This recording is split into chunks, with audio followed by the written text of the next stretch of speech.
What's up, y'all, and welcome back to Found Bytes, a game review series. My name is Brian, and I'll be your host. If you don't know about us, we're all about testing out and finding small, high-quality video games.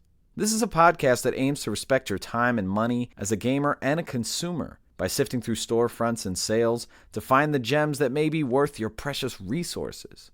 If you're interested in reaching out or helping out, feel free to email us at foundbytesgrs@gmail.com, tweet at foundbytesgrs, and also rate and subscribe to us on whatever podcast feed you're using. If you're a developer who would like to participate in our Spotlight interview series of special episodes, please reach out through any of our channels. We would love to hear from you. And we're now on YouTube. So if you or someone you know prefers to listen to shows on YouTube, please recommend them Found Bytes GRS on YouTube. All of our episodes will be available as thumbnail videos with audio synth animations, but we'll also be putting up the videos of the interviews we've done so far, as well as some other exclusive content, so check it out. But enough about the show. Let's get into our next game.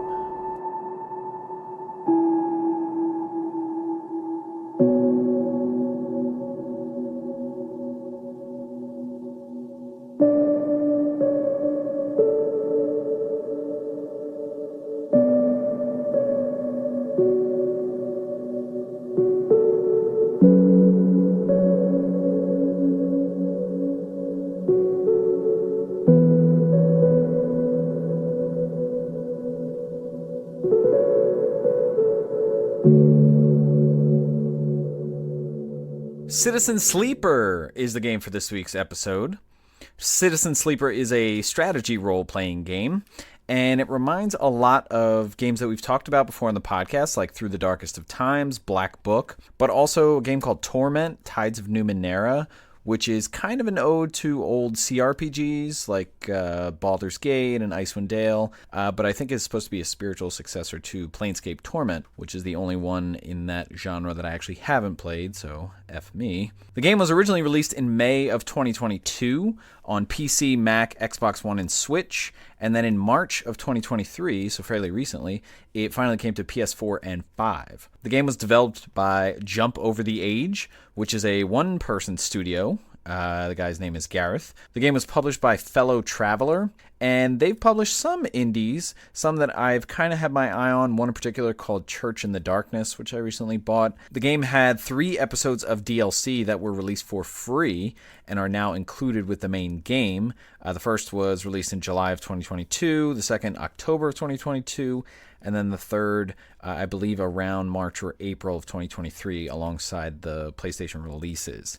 And this game did get a sequel announced, Citizen Sleeper 2, and I believe it is still not dated yet, so stay tuned for that. The game got some physical goodies along the way, including a tabletop RPG via the publisher Lost in Cult, which kind of specializes in all kinds of physical things that go along with games or whatnot. And I believe it completed its funding, but it doesn't have a release date just yet. And the vinyl soundtrack also was released through Lost in Cult, although I think you can also get it through another website called Stumpy Frog Records. That was announced in May of 2023. MSRP of the game digitally is $19.99. The tabletop RPG, because it kind of had a funding phase, there's like a scale of bundles that you could go for, whether from $40 all the way over $100. And the vinyl was released for US equivalent of about $45. I think the Lost in Cult version is sold out, but you can still get it on the Stumpy Frog Records website, I believe. Runtime of the game, if you're just running through the main story, just doing what you're supposed to do to get to the end of the game, which can be a bit confusing and has me a little confused, it's listed at 6 hours, but to do everything in the game, all the other quests and drives, could get you over 12. Me, I got this for sale on PlayStation. I bought the PS5 version for $15.99. And I've put in about 6 to 7 hours. I'm really taking my time. The game doesn't really tell you hours. It tells you how many cycles, which is basically a day. And so I've done 50 cycles, so I'm pretty fairly in it. And I've definitely completed a lot of quests, but also failed a bunch as well. No one really recommended this game to me. I saw it on sale, and something about the name sounded familiar. I don't know if I caught it maybe from a podcast that I listened to, whether it's Sacred Symbols or Watch Out for Fireballs. But I did see it on sale, and I'm a big fan of the strategy role-playing games that are kind of like D&D situations. So I jumped in.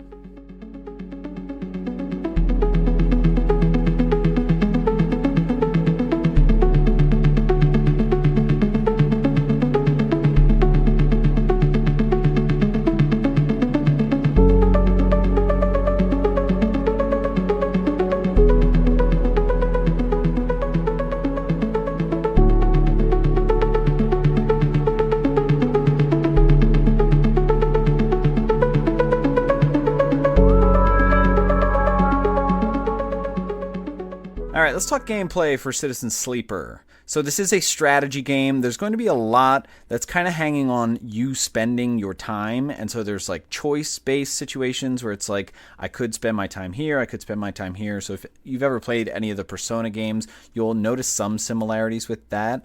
And the game is narrative heavy. There is situations where there are a lot of dialogue and dialogue choices, and it kind of stems from like D&D like games and stuff like that. But let's start with looking at your character. So in the beginning of the game, you'll have a choice between classes. I think there's just two, and it's just like vague stat differences, basically. So you have an array of stats that have to do with different tasks, and we'll talk about that when we talk about tasks. But one of the classes will be better at like physical labor, one will be better at like technological stuff. So you can choose between them, and then it'll display the different bonuses that you're going to get with the different types of tasks. You will be able to upgrade your character in those specific stats, so you're not like kind of pigeonholed into anything. There are energy and stability meters that you need to monitor. It's always on the middle of the screen what each of those meters are at, and it's going to tell you like how to manage them. So there's going to be like a system management going on, and each day after you're finished a day, and they call them cycles, basically you're going to lose 2 spots of energy and 1 spot on the stability meter. And how this is going to be kind of intertwined is the lower your energy gets, if you don't feed yourself and get more energy the next day, it's going to lower your stability meter at a greater pace. So you definitely want to manage those two things, because your stability meter is going to manage the amount of dice that you get each day. And if you look at the main screen on the HUD, at the top, you'll see your stability meter at the top. And then at the bottom, you'll see your energy meter. And then you'll see 5 spaces for different dice. And wherever your stability meter is at the beginning of the day, that's how many dice that you have. So your stability meter has a lot of different ticks on it. And when the ticks go past like the 5th dice box and only occupy up to the 4th, then you'll only have 4 dice that day. And dice are going to be very important because that's going to dictate how many tasks you can perform in that day. So there's a lot of like sim management type stuff, like systems, kind of like Stardew Valley, but more like Subterrane, which is a game we've talked about before, where you had to like manage like your bathroom meters and stuff like that. So some similarities, not super involved and not like constantly moving or anything like that. It's pretty steady. So the general loop of the game, like I said, it moves in days, which they call cycles. So you're going to start by waking up, and your meters are going to tick down from resting the night before. So like I said, your energy meter is going to go down 2 spaces, your stability meter is going to go down 1, and then you can kind of go out through the day. And you'll see how many dice you are allotted, and then you're going to look at the dice, and they're each going to have a value of 1 through 6, and that's going to dictate what you're able to do in specific tasks. Once you come out of your home base, you'll be able to peruse the area and the different points of interest and what available tasks are there. And then you'll be using the dice on those specific tasks at your choice, at your leisure, however you want to do it. And then you'll get some consequences for that. You'll also be able to buy and sell different things with currency, possibly come across story events where you'll be reading dialogue, and then you'll basically exhaust all the things you need to do. You'll use all your dice, and then you'll go back home and rest, and it'll reset again. So that's sort of the general loop of how things go. But let's talk about the format, how things are presented, and how you progress in the game. So as you're perusing the area, basically what you're doing is you're looking at a space station map, and it's cyclical, so you're going to just move the map almost like a running treadmill. And it's like this top-down view of the station, and you're going to rotate through, and it's going to show you different points of interest that are available, and then you can click on those points of interest, and at those points of interest, it'll show you different tasks. And at a lot of these, you'll have multiple tasks that you can do. Some of them are going to be a one-time task. Some of them will be repeatable. And for each task, it'll give you the context, the cost, and the consequence. Vaguely, you actually get abilities that'll show you more transparently what the consequence will be. But each one of these tasks is going to have a specific category, and these categories are related to your stats. And what's nice about this is it's kind of an open perusal. You can really take your time and strategize. There's no clock that you have to worry about. You just want to identify some things that might look interesting, things that might get you currency in the description, and just perform some of these tasks. And like I said, the way that these tasks work, they are categorized and it'll tell you the category. There's also some availability factors. So some of these points of interest may have a meter around their circle, and it could be a meter to refresh, like you have to wait for it to refresh in order to go back to that point of interest, or it might be like a time limit, like you have a certain amount of cycles in order to perform tasks at this location. A lot of these points of interest and tasks are going to have story or quest implications. Again, it comes down to you're able to choose what you want to move forward in or what you want to progress in, and it is possible to miss some of these, whether it's because you ran out of time on the meter or because another quest shut down that point of interest, and we'll talk about quests a little later on. There could be an unlocking mechanism at this point of interest where it's like you have to perform this repeatable task a certain amount of times and fill this meter, and it could be like a get to know the area type thing. So whenever you expose like a new point of interest, you might be in a general location and it'll say like, okay, perform these 2 tasks to like get to know the area. And what they'll do is like unlock other points of interest in that area. And of course, this could also unlock different quests or NPCs that you meet. And what's good is that when you're at the point of interest,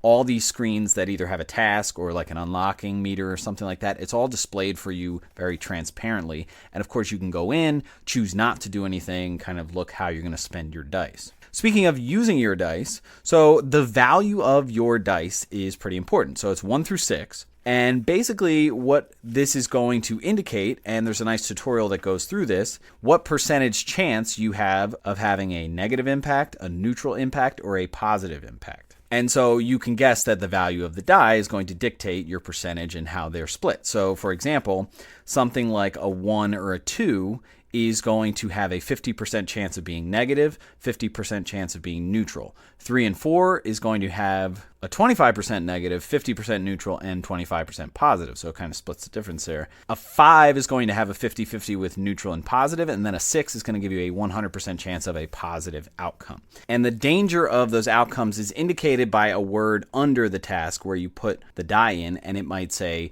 dangerous, risky, or safe. And so if you're putting in like a 1 for a task and it's a safe task, you might not have to worry about such drastic negative outcomes. And so some of the rewards or outcomes or consequences might have to do with gaining currency, might have to do with gaining or losing energy or stability, those meters that you have, advance an unlocking mechanism or meter in that point of interest or something like that. And of course, it could have negative impacts. It could hurt your energy, you could take away energy, you could take away stability. You can also use currency at different points of interest. So instead of tasks that require dice, there might be tasks where you can just pay currency to get something. And again, it could be a place to gain energy, a place to gain stability, a place to gain different materials that'll come into context a little bit later. And then something fairly early on that you'll get access to are like network tasks. So if you're looking at the normal map of the space station and you're going around like a treadmill, you can actually push triangle and then you'll look at like the network nodes that are going on, and you'll be able to hack certain ones and get digital materials.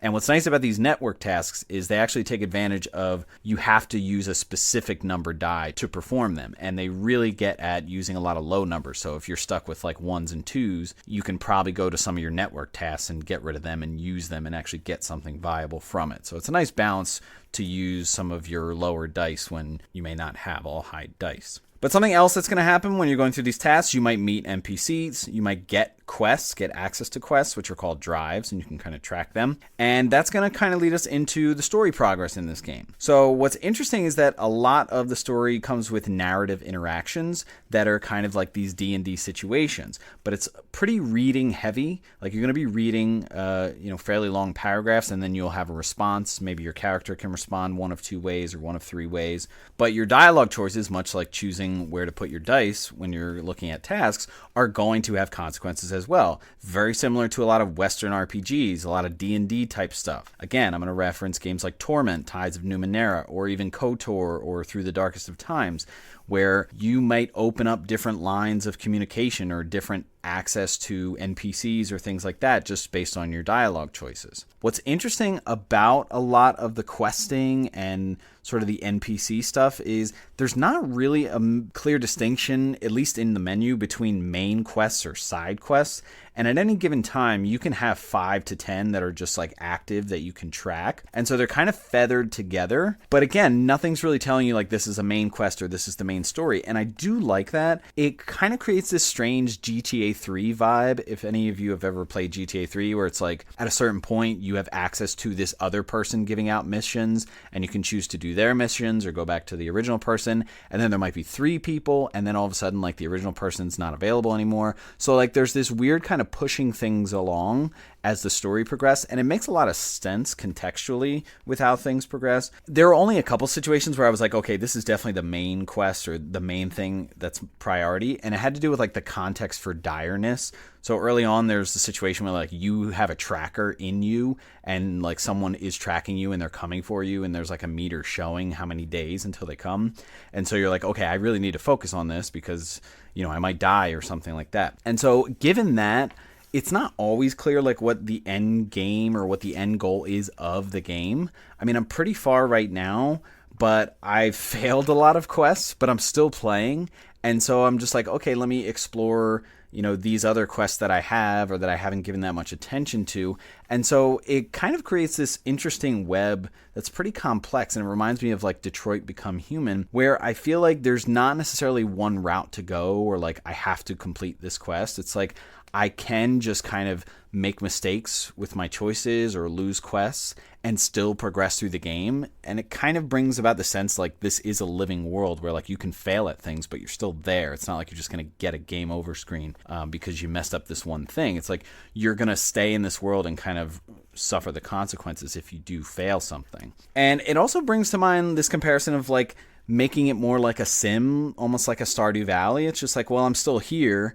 I'll go through my daily tasks and go through the things that I want to go through, and just like as things progress, they do, but like I'm still here and I'm still working. And it's also interesting because the free DLC comes in and you can do that at the same time as some of these other quests. And I wasn't entirely sure what was the DLC and what isn't, which I suppose is a good thing, but it makes like the choices of what you're putting towards tasks a little more interesting because it might get in the way, or it might also intertwine really well if you're using your time wisely. And of course your character can upgrade. I did talk about like your stat points being able to upgrade. So as you progress through quests, or maybe if you finish a quest, like you'll get upgrade points, and you can kind of wait and hoard them a little bit and spend them on higher things. But basically what you're doing is potentially getting bonuses for specific categories for your dice. So for example, like if you get +1 to endure, whenever there's a task that is an endure task, you can put like a 5 there and it'll turn it into a 6. And you'll also unlock, like, when you do this specific task, you have a chance to, like, get back energy or get back stability or things like that. So it really adds, like, some other layers to performing or choosing the tasks. And also you'll be able to, through quests and things like that, get access to more tasks at your home base, like abilities at your home base to like renew some energy, renew some stability. So it really kind of puts some agency on you to like customize and really, reap some of the benefits of diving into specific corners or specific quests and kind of getting some rewards out of it for you.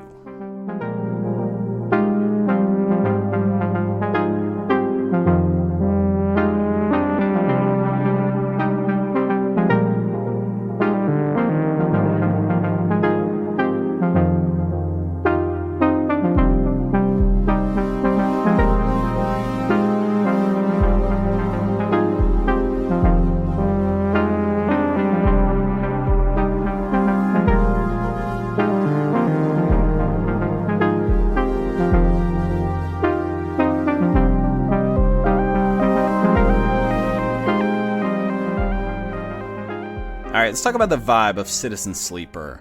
So let's start with setting and story. So this is futuristic, it's outer space, you're on a space station, there's this idea that maybe the station is like a colony, there are other colonies, there's settlements, so similar to something like the Expanse universe. A lot of politics and corporations kind of going back and forth. There's some deep storytelling, but it takes time for you to get it because you're going to get it from NPC interactions. It's kind of dystopian, at least where you are.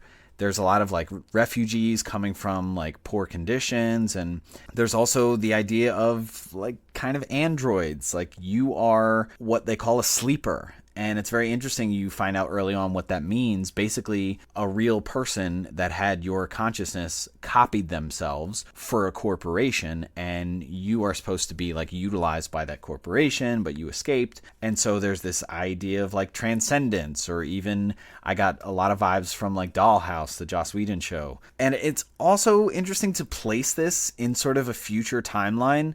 I've played a lot of games that have to do with futuristic settings. Like we just came off of Jack Move a couple weeks ago, and I've played Nier Automata.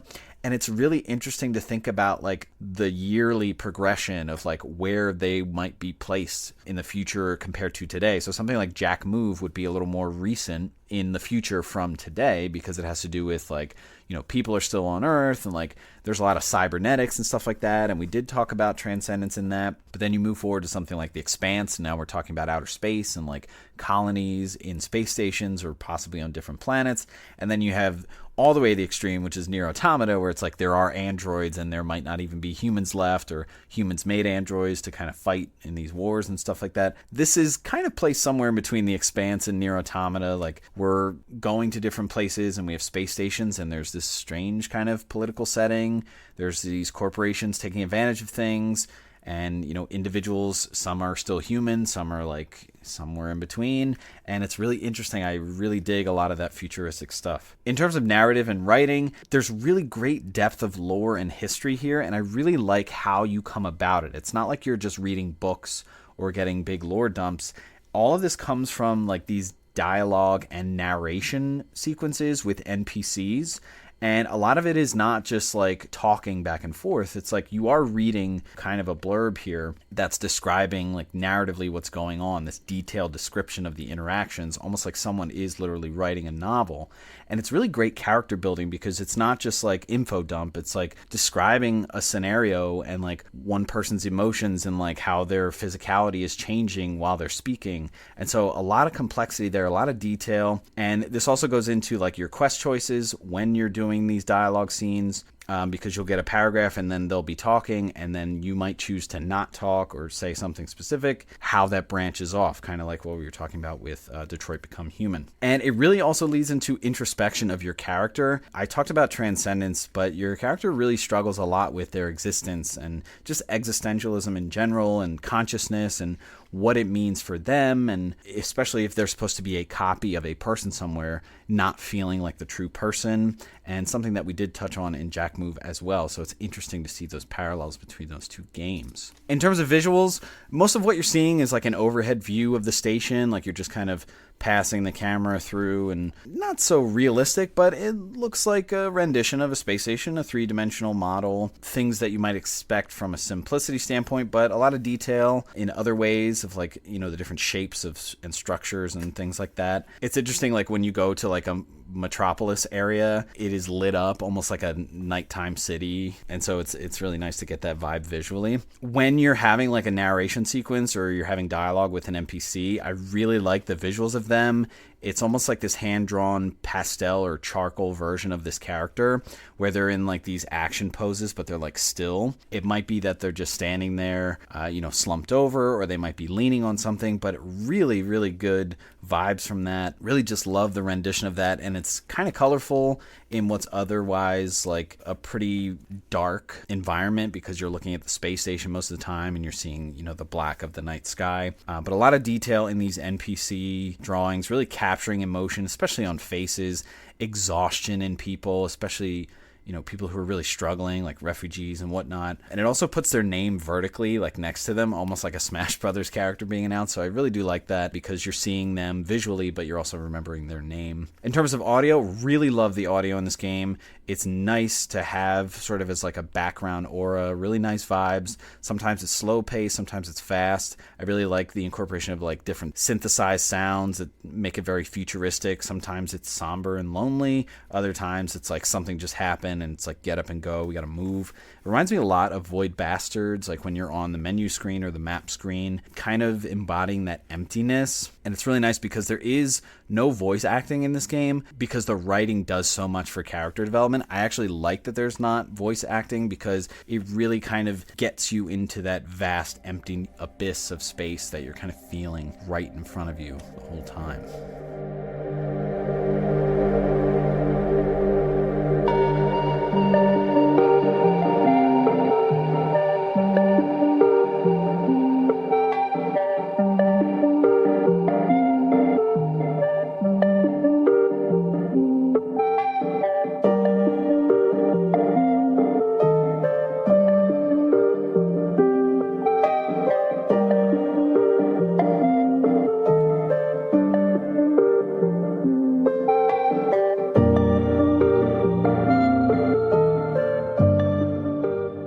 All right, let's wrap up the conversation about Citizen Sleeper. I think this is a great game. It's pretty heavy in terms of D&D scenarios and reading and, lore and stuff like that, but really great depth of characters and history. It's obvious that this is a well-built world and well-realized, so if you're someone who's into that, I think that you'll find a lot here. Really like the strategy, tactical elements, and the pace of it. It is a lot of system management at times, but you have the time to make your choices. If you're someone who's indecisive, you might struggle a little bit because you can just sit there on the screen and nothing's going to happen, but you can plan carefully, and I think it's nice.